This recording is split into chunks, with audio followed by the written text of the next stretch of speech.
করো ইনকলাব জিন্দাবাদ জিন্দাবাদ জিন্দাবাদ ইনকলাব জিন্দাবাদ জিন্দাবাদ জিন্দাবাদ আমার কমিশন কোয়া হিমন্ত বিশ্ব শর্মা সরকার হায় হায় আমার কমিশন কোয়া হিমন্ত বিশ্ব শর্মা সরকার হায় হায় হায় হায় হিমন্ত বিশ্ব শর্মা সরকার হায় হায় হায়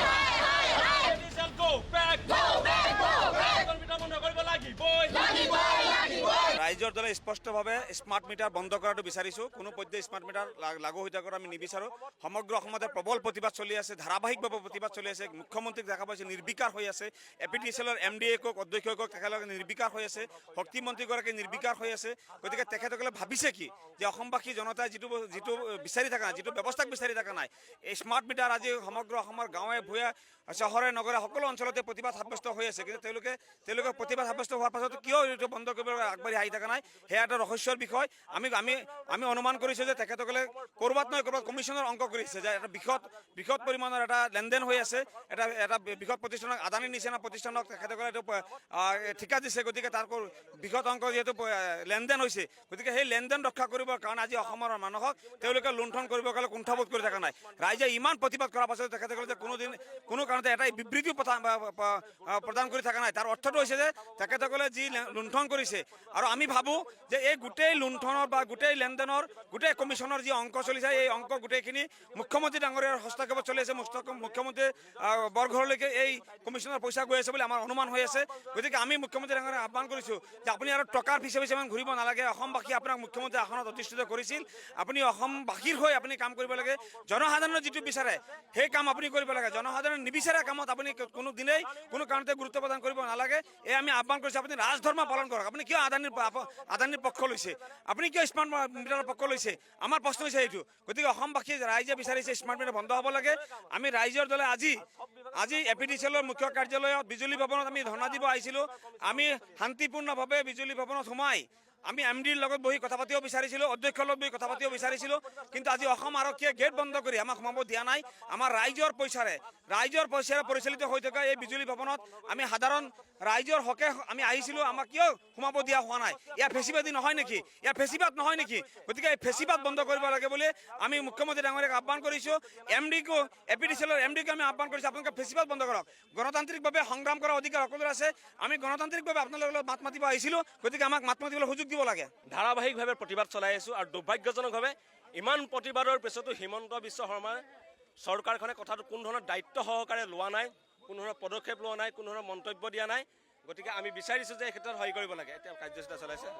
হয় এইটো হাতত খৰালে কিয়নো আমি যিহেতু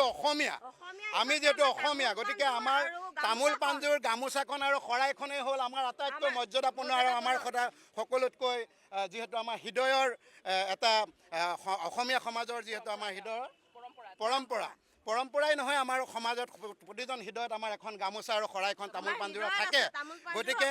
আমাৰ যিহেতু ৰাইজে আজি 3 মাহ জোৰা ধৰি পেলাই আমাৰ চৰকাৰৰ ৰাইজৰ কোনো ধৰণৰ আহ্বান বা ৰাইজৰ কথা তেওঁলোকে মানি চলা নাই বা তেওঁলোকে মানি নলয় তেওঁলোকে কেৱল আদানী আম্বানী বা গুজৰাটী যিবিলাক তেনেকুৱা ধৰণৰ যিবিলাক বৃহৎ পুঁজিপতিৰ স্বাৰ্থত তেওঁলোকে যি কাম কৰি আছে বৃহৎ অংকৰ স্বাৰ্থতে হওক মানে কমিশ্যনৰ স্বাৰ্থতে থাকক যি স্বাৰ্থতে নাথাকক কেলে কিন্তু আমাৰ যিহেতু সাধাৰণ ৰাইজে আজি মিটাৰসমূহ উলিয়াই আনি পেলাই কোনোবাইতো কোঠাৰে ভাঙি দিছে বহুত খুবত ভাঙিছে সেও আমাৰ কোনোবা এজন খিলঞ্জীয়া মানুহে ভাঙিছে গাঁৱৰ মানুহে প্ৰতিজন মানুহে প্ৰতিদিনে ওলাই আহি পেলাই এইটো প্ৰটেষ্ট কৰিছে বিৰোধিতা কৰিছে তেওঁলোকে কৈছে যে আমাক জীয়াই থাকিবলৈ দিয়ক আগতে আমি যদি 200-300 বিল দিছিলোঁ এতিয়া আমি 2000 দিব লাগে 1500 দিব লাগে যিহেতু প্ৰিপেইড কৰিব লাগে আগৰটোৱে থাকিবলৈ দিয়ক পোষ্টপেইডটোৱে থাকিবলৈ দিয়ক তাত কোনো অসুবিধা নাই তাত কোনো আমাৰ অসমীয়া মানুহটো চুৰ নহয় আমাৰ অসমীয়া মানুহটো না পাৱাৰ কাটি পেলাই লাইন কাটি পেলাইতো চুৰি নকৰে ডিজিটেল মিটাৰটো চুৰি কৰিব নোৱাৰে গতিকে তেওঁলোকে আগতে যিহেতু 400-500 টকা দি পেলাই জীয়াই আছিলে আজি যি কণ্ডিশ্যন আজি অৰ্থনৈতিক ব্যৱস্থা ভাৰতবৰ্ষৰ যি কণ্ডিশ্যন এই কণ্ডিশ্যনত আমাৰ অসমীয়া জাতি কিমান তললৈ গুচি গৈছে ইকনমিক অৱস্থা কিমান আমি মানুহে জীয়াই থাকিবলৈ নোপোৱা হৈছে আৰু তেনেস্থলত যদি এতিয়া ভোটৰ ওপৰত দানৰ পৰা দি আকৌ এইটো কৰে তেতিয়া আৰু অসমীয়া ৰাইজ ক'ৰ পৰা কেনেধৰণে চলি থাকিব বানপানীয়ে শেষ কৰিছে কৃত্ৰিম বানপানীয়ে শেষ কৰিছে খেতিপথাৰ নহয় বস্তুৰ মূল্য বৃদ্ধি গতিকে তাত হাজিৰা চাজিৰা নোপোৱা হৈছে কোনো উদ্যোগ ব্যৱস্থাপনা নাই উদ্যোগৰ তেনেকুৱা ব্যৱস্থাপনা নাই গতিকে আজি নিবনুৱা সমস্যা বাঢ়িছে তেনেস্থলত এখন ঘৰ চলাটো কিমান কষ্টকৰ সেইটো ৰাইজে চৰকাৰে বুজি পোৱা উচিত মই ভাবোঁ পুঁজিপতিসকলৰ স্বাৰ্থ এৰি আমাৰ সাধাৰণ ৰাইজক ৰক্ষাৰ স্বাৰ্থত বিজেপি চৰকাৰ আহক। তেওঁলোকে কৈছিলে এখন মাটিৰ চৰকাৰ, এখন ভেটি মাটিৰ চৰকাৰ, খিলঞ্জীয়াৰ চৰকাৰ। গতিকে খিলঞ্জীয়াসকলৰ দাবীসমূহ মানি লওক। সেইকাৰণে আমি আজি তামোল পানী শৰাই আগবঢ়াই পেলাই আজি আমাৰ গোপিনীসকলে যদিও আমাৰ দলৰেই মেম্বাৰ, তথাপিও তেওঁলোক গোপিনী আৰু তেওঁলোক হৈ পেলাই আমি ঔ হৰি ওৰাম কৈ পেলাই তেওঁলোকক সুমতি আহিবৰ কাৰণে আমি অনুৰোধ জনাইছোঁ, আহ্বান জনাইছোঁ। সুমতি ঘূৰি আহে পুঁজিপতি স্বাৰ্থত নাথাকি আমাৰ যাতে সাধাৰণ ৰাইজক যাতে শান্তিৰে জীয়াই থাকিবলৈ দিয়ে আৰু এই স্মাৰ্ট মিটাৰসমূহ আঁতৰাই পেলাই যাতে আগৰ ডিজিটেল মিটাৰে থাকিবলৈ দিয়ে। কিয়নো আমি সকলো ৰাইজে এতিয়া কৈছে যে আমাৰ আগতে যদি আমি 200-300 টকা বিল দিছিলোঁ, এতিয়া 2025-22লৈকে দিব লগা হৈছে। গতিকে সকলো ৰাইজৰ কথা তেওঁলোকে মানি লৈ পেলাই তেওঁলোকে সকলো ৰাইজৰ সাধাৰণ ৰাইজক